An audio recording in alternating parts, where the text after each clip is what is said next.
네, 안녕하세요. 네, 세상이 원하는 체육쌤, 세원쌤입니다. 우리가 지난 시간에는 배드민턴의 경기 기능 익히기 첫 번째 시간으로 몇 가지 기본적인 기능에 대해서 한번 알아봤습니다. 이론적으로만 좀 알아봤는데요. 화면에 보시는 것처럼 일단 라켓 잡는 법에 대해서 좀 알아봤고요. 그 다음에 서비스하는 방법에 대해서 좀 알아봤고요. 그리고 서비스에는 롱하이 서비스, 드리븐 서비스, 숏 서비스가 있다라는 것을 한번 알아봤습니다. 그리고 이제 스트로크라는 기술에 대해서, 기능에 대해서 좀 같이 알아봤는데요.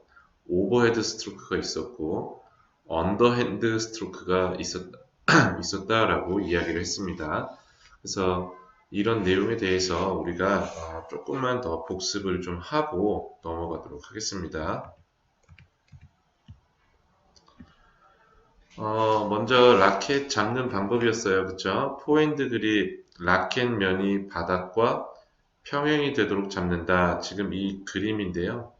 어, 어떻게 알 수 있을까요? 지금 이 그립 상태에서는 음, 이 라켓 면이 바닥과 평행이 되도록 잡는다라는 것을 정확하게 좀 알 수 없겠지만 어쨌든 어제 선생님이 이야기 드렸던 것처럼 이 라켓 면이 이렇게 바닥을 향하도록 잡는 게 포핸드였다. 그 다음에 라켓 면이 이렇게 수직이 되도록 잡는 게 어, 어, 이스턴 그립이었다라고 나와 있습니다. 그리고 이제 서비스, 랠리를 시작하기 위해서 처음 공을 보내는 기술, 서비스라고 했는데, 한번 볼게요. 경기를 시작하기 위해 상대에게 셔틀콕을 쳐 넘기는 기술이고, 롱하이 서비스는 상대방의 머리 뒤로 높고 길게 치며 단식 경기 사용하고, 드리븐 서비스는 중간 높이로 네트를 넘어가게 치며 복식 경기에 사용하고, 숏 서비스는 네트를 살짝 넘겨 서비스 라인 근처에 떨어뜨리며 복식 경기에 사용한다라고 나와 있습니다. 실제적으로 여기 이 화면에는 롱아이 서비스는 어느 경기에 쓰고 숏 서비스는 어느 경기에 쓰고 이런 게 좀 나누어져 있는데 실제로 게임을 하다 보면 이렇게 하는 건 아닙니다. 롱아이 서비스라고 하더라도 복식 경기에서도 할 수 있고요. 숏 서비스라고 하더라도 단식 경기에서도 할 수 있고 그렇습니다. 네. 스트로크라는 것도 한번 배워봤죠. 라켓으로 셔틀콕을 치는 기술. 그래서 오버헤드 스트로크, 머리 위로 높이 날아오는 셔틀콕을 칠 때 하는 스트로크 방법을 오버헤드 스트로크. 그 다음에 언더핸드 스트로크는 무릎보다 낮은 위치로 떨어지는 셔틀콕을 치기 위해서 하는 스트로크가 언더핸드 스트로크라고 했습니다. 그리고 오버헤드 스트로크와 언더핸드 스트로크는 다시 각각 포핸드 스트로크와 백핸드 스트로크로 각각 또 구분이 된다라고 이야기를 했었죠. 네, 그런 내용들을 좀 알고 있으면 되고요. 우리가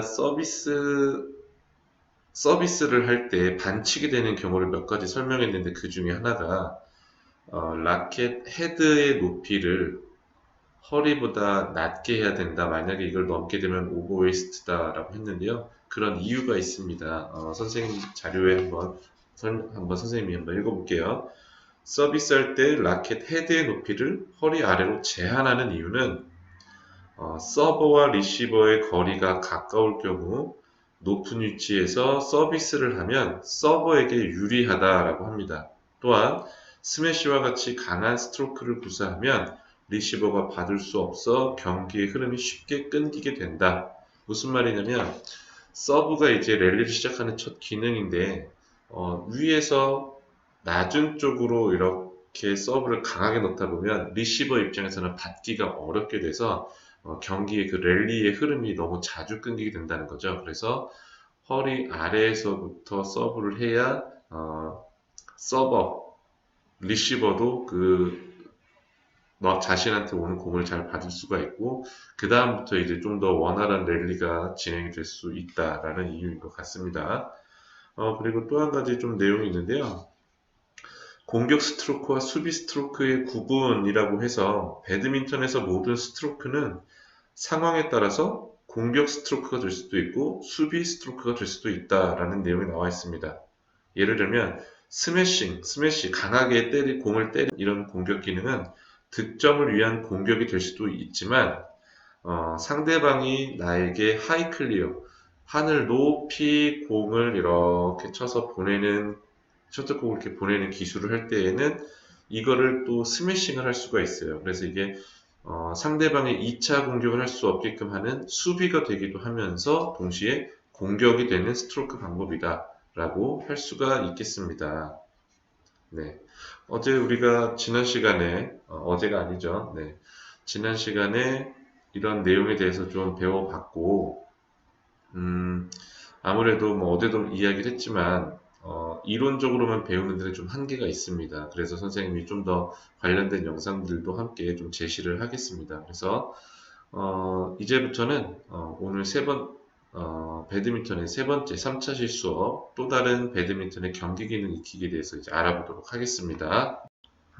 타구 방향에 따른 스트로크 기술이라고 나와 있습니다. 그래서 교과서에 보시면 하이 클리어, 스매시, 드롭샷, 그리고 드라이브, 헤어핀, 푸시라는 이런 스트로크 기술들이 나와 있는데요. 오늘은 하이 클리어와 스매시, 드롭샷에 대해서 먼저 좀 살펴보도록 하겠습니다. 좀 크게 볼게요. 먼저 하이 클리어는 셔틀콕을 높고 길게 쳐서 큰 포물선을 그리며 날아가 상대방 코트의 끝 라인 가까이에 수직으로 떨어지게 하는 스트로크이다 라고 되어 있습니다. 여기 그림처럼 나와 있지만 이렇게 연결 동작, 머리 뒤에 라켓이 위치하고 있다가 먼저 허리가 회전이 되고 가슴이 회전이 되고 그 다음에 어깨 관절, 팔꿈치 관절, 그 다음에 팔이 마지막 쭉 펴져 있는 가장 높이 뻗어 있는 이 공간에서 공을 맞고요. 그러면 오른쪽의 그림처럼 셔틀콕의 모양이 높이 올라갔다가 높고 길게 날아갔다가 상대방 바운더리 라인, 그 롱 서비스 라인 그 근처로 이렇게 또 수직으로 떨어지게 하는 스트로크 방법이 하이 클리어 방법이 되겠습니다. 그리고 두 번째로 스매시라는 스트로크가 있는데요. 여러분들 배구로 따지면 스파이크 정도가 될 것 같아요. 가장 강력하게, 빠르고 강력하게 공격하는 방법인데요. 한번 보겠습니다.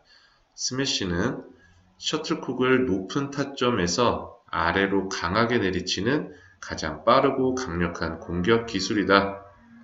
지금 위에 있는 그림, 그 하이클리어의 그림 동작하고 스매시의 동작하고 큰 차이가 나지 않는 것처럼 보일 수 있는데요.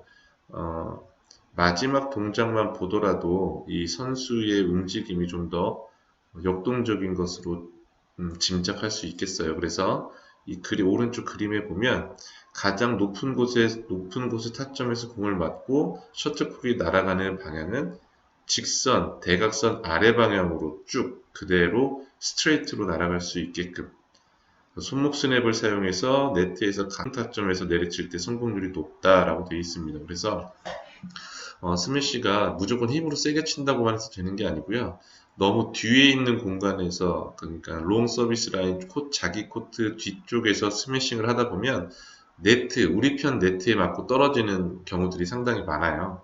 그래서 스매싱을 할 때도 좀 연습이 좀 필요한데 지금 당장 뭐 우리가 스매싱을 할 건 아니지만 이러한 스트로크 기술이 있다라는 것을 좀 알고 있으면 좋을 것 같습니다. 그리고 이제 드롭샷이라고 있습니다. 말 그대로 이제 떨어지는 그 스트로크 기술인데요.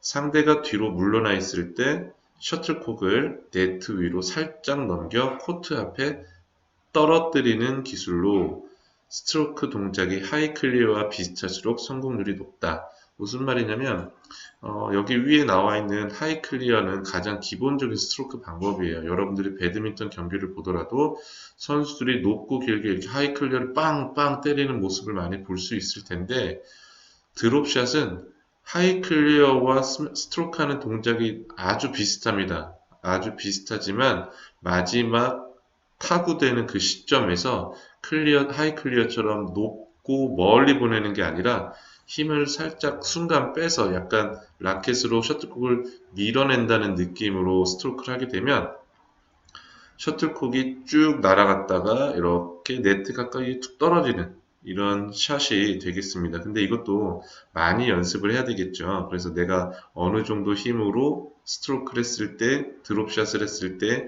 네트를 넘길 수 있는지를 많이 좀 연습을 해야 합니다. 잠깐 보조 자료를 좀 볼게요. 교과서 왼쪽에 보면 타점을 비교하는 그림이 나와 있습니다. 무슨 말이냐면 하이 클리어나 드롭이나 스매싱에 따라서 공이 맞는 위치, 타구되는 위치를 비교한 건데요. 같은 동작으로 시작하여 셔틀콕이 라켓에 맞는 타점의 변화로 상대방이 하이 클리어, 스매시, 드롭 중 어떤 기술을 구사할지 판단할 수 없도록 해야 한다. 무슨 말이냐면 공을 맞추는 그 이전까지의 동작은 하이 클리어나 스매시나 드롭이나 거의 같 공을 타구하는 그 시점의 어떤 위치, 각도에 따라서 그게 하이 클리어가 될 수가 있고 스매싱이 될 수가 있고 또는 드롭이 될 수가 있다라는 거죠. 네. 그리고 계속해서 이제 과학적 원리를 한번 살펴볼 텐데요. 회전 능률에 관한 이야기입니다. 셔틀콕을 칠 때 팔꿈치를 펴서 작용점까지 거리를 길게 하면 회전 능률이 커져서 셔틀콕의 속도가 빨라진다라는 내용이 나와 있어요. 무슨 말이냐면 지금 여기 셔틀콕 스트로크 하는 팔의 그림이 세 가지가 나와 있는데요.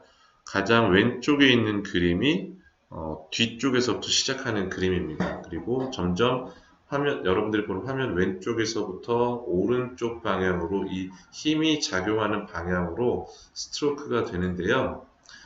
회전 중심은 어디가 될까요, 여러분들? 스트로크를 할 때, 배드민턴 스트로크를 할 때 또는 배구 스파이크 공격을 할 때, 이 공이 타구가 되기 전까지 어떤 회전이 이루어질 겁니다. 그렇죠? 어떤 축을 중심으로 회전이 이루어지냐? 바로 여러분의 어깨 관절이 되겠죠. 그렇죠? 그래서 어깨 관절을 중심으로 작용점까지의 거리를 최대한 길게 한 상태에서 처음엔부터 팔을 쭉 뻗어서 갈 수는 없겠죠. 처음에는 팔꿈치를 굽히고 있다가 점점 앞으로 나가면서 가장 정점이 되는 이 순간에 팔을 최대한으로 쭉 뻗어서 최대한 이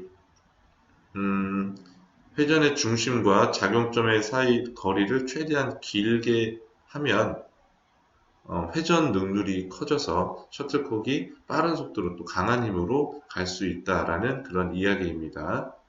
그렇죠? 회전 능률은 힘에 비례하고 또 수직거리에도 비례하죠. 그래서 이러한 내가 소심하게 스트로크를 하는 것보다 최대한 쭉 팔을 최대한 길게 뻗고 그리고 강하게 스트로크를 하는 게 아무래도 능률적으로 더 좋겠죠. 네, 이러한 내용에 대해서 나와 있었습니다. 여기 연습하기 내용이 좀 있는데요. 이것만 보고 다음으로 넘어갈게요. 연습하는 방법인데요. 이거는 짝을 이루어서 하는 연습이라 여러분들이 지금 당 두 명이서 이렇게 한 명은 공을 던져주고 한 명은 다양한 방법으로 스트로크를 연습하는 방법들이 있고요. 그 다음에 두 명의 선수가 또 마찬가지로 연습을 합니다. A 학생이 드롭으로 이렇게 공을 쭉 떨어뜨리면 B 학생이 헤어핀으로 살짝 넘기고, 우리가 헤어핀을 지금 다루지 않았네요. 그렇죠? 네. 이러한 연습 기능이 있다라는 거를 좀 알고 있으면 될 것 같습니다. 실제로 우리가 온라인 수업이 아닌 등교 수업을 하면 이런 내용들에 대해서도 좀 같이 알아볼 수가 있을 것 같아요. 네. 여기 오른쪽 페이지에 303쪽에 드라이브, 헤어핀, 푸시 이런 기능들이 있는데요. 이거는 일단 다음 시간으로 넘기고요. 일단 하이 클리어와 스매시, 드롭샷에 대한 좀 더 보충이 되는 자료들을 같이 보면서 수업을 계속 진행하도록 하겠습니다.